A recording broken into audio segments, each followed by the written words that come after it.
میں نے اور تو کوئی بات نہیں کرنی، بس ایک بات تھی تو میں نے کہا وہ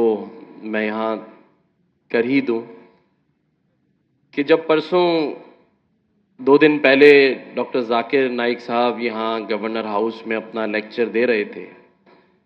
تو میں کچھ دیر کے لیے کراچی ایئرپورٹ پہ جو ایک بلاسٹ ہوا اس میں اٹھ کر گیا تھا، لیکن پھر ان پچھلے 2 دنوں میں سوشل میڈیا پر ہمارے یہاں پاکستان میں ایک چیز وائرل ہو گئی اور وہ یہ تھی کہ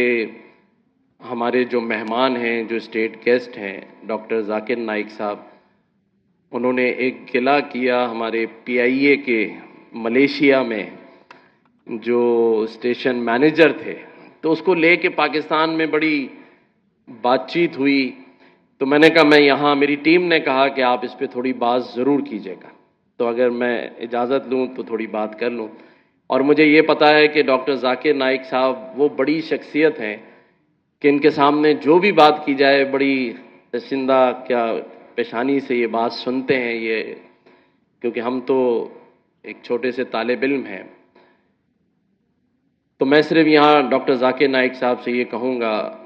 کہ ڈاکٹر صاحب آپ کی جو شخصیت ہے وہ بہت بڑی ہے، اور جو بھی یہ چھوٹی سی بات ہوئی اس کے لیے آپ تھوڑا سا بڑا دل کر لیں اور درگزر کر دیں، آپ دل میں نہ رکھیں، کیونکہ آپ پاکستان کی حکومت کے اسٹیٹ گیسٹ ہیں، اور سب سے بڑی بات یہ کہ آپ جس اسلام کے پیغام کو پھیلانے کے لیے نکلے ہیں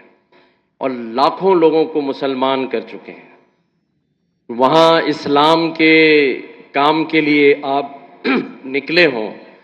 تو 500-600 کلو سامان جو آپ چھوڑ آئے اسے بھی درگزر کر دیں، اس لیے کہ جس مقصد کے لیے آپ نکلے ہیں وہ بہت بڑا ہے اور اس کا اجر آپ کو اللہ تعالیٰ دے گا۔ میں پاکستانی ہوں لیکن میں ایک مہاجر ہوں۔ میرے آبا و اجداد انڈیا، بھارت میں اسلام کے نام پر ایک ملک پاکستان بننے کی خاطر اپنی حویلیاں، اپنی جائیداد، اپنا سب کچھ چھوڑائے، تو آپ بھی وہی کام کر رہے ہیں، اور میں سمجھتا ہوں کہ ہم سب آپ کے چاہنے والے ہیں، آپ کو پیار کرنے والے ہیں۔ آپ نے ایک بات اور کہی کہ جو مودی صاحب ہیں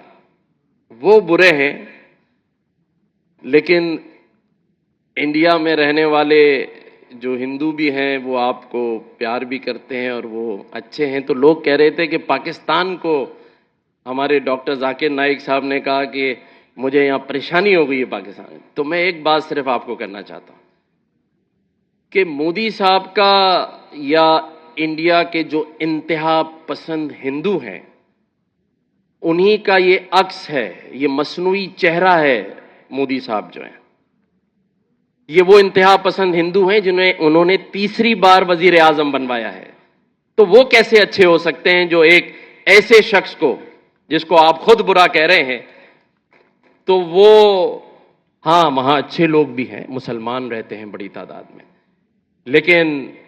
ایسے انتہا پسند ہندو جن کا سامنا آپ کو بھی ہے، جن کے وزیر اعظم نے آپ کے ساتھ بھی زیادتی کی ہے، تو وہ چہرہ تو شاید اچھا ہو سکتا ہے، لیکن میرا ملک پاکستان، اس کے ذرا آپ دل میں جھانک کر دیکھیے۔ میں آپ کو دعوت دیتا ہوں کہ پاکستانیوں کے دل میں جھانک کر دیکھیے۔ میں بھی ایک پاکستانی ہوں جو آپ کے لیے دروازوں پہ کھڑا ہو کر آپ کے مہمانوں کو ریسیو کر رہا تھا۔ تو پاکستانیوں کا جو دل ہے اس میں دیکھیں امن بھی ہے، پیار بھی ہے، اور اس ملک میں رہنے والی اقلیتوں، چاہے ہندو ہو، عیسائی ہو، پارسی ہو، اس کے لیے بھی بڑا دل ہے، اور اس کا مظاہرہ اس دن آپ نے دیکھا کہ آپ کے لیے یہاں سارے ہی مذاہب سے تعلق رکھنے والی شخصیات کے ساتھ ساتھ تمام ہی مسالک سے تعلق رکھنے، مسلک سے تعلق رکھنے والی شخصیات بھی یہاں موجود تھیں، اور آج بھی لوگ چاہتے ہیں یہ جو سیکورٹی ایشوز اگر نہ ہوتے تو ہم اگر انڈیا میں 10 لاکھ کا مجمع تھا تو ہم یہاں آپ کو 25 لاکھ کا مجمع کر کے دکھاتے ہیں. تو میں یہی سمجھتا ہوں کہ آپ کی عزت میں کوئی کمی نہیں، نہ کوئی کر سکتا ہے، نہ ہمارا مذہب اس بات کی اجازت دیتا ہے کہ اپنے آئے ہوئے مہمان اور خاص طور پہ ایسے اسلامک اسکالر جس نے دنیا میں کئی لاکھ لوگوں کو مسلمان کیا. عزتوں کا مالک اور وعدہ اللہ کا ہے، اور اس کی مثال ہم نے دیکھی کہ جو شخص تخت پر بیٹھا تھا، جسے ہم یزید کہتے ہیں، تخت پر بیٹھا تھا، تخت کا مالک تھا، لیکن آج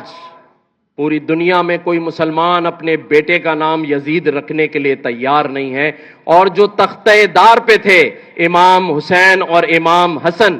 آج ان کی محبت میں لوگ اپنی اولادوں کا نام رکھتے ہیں، اور آج جو مقام اور جو عزت اللہ نے انہیں دی، یہ کہتے ہیں اللہ کا نظام کہ جسے اللہ چاہے عزت دیتا ہے. آپ کو اللہ تعالیٰ نے بہت عزت دی ہے. ہم آپ کا شکریہ ادا کرتے ہیں کہ آپ نے پاکستان آئے، انتخاب کیا. ہمارے لیے قابل عزت اور آپ احترام ہیں.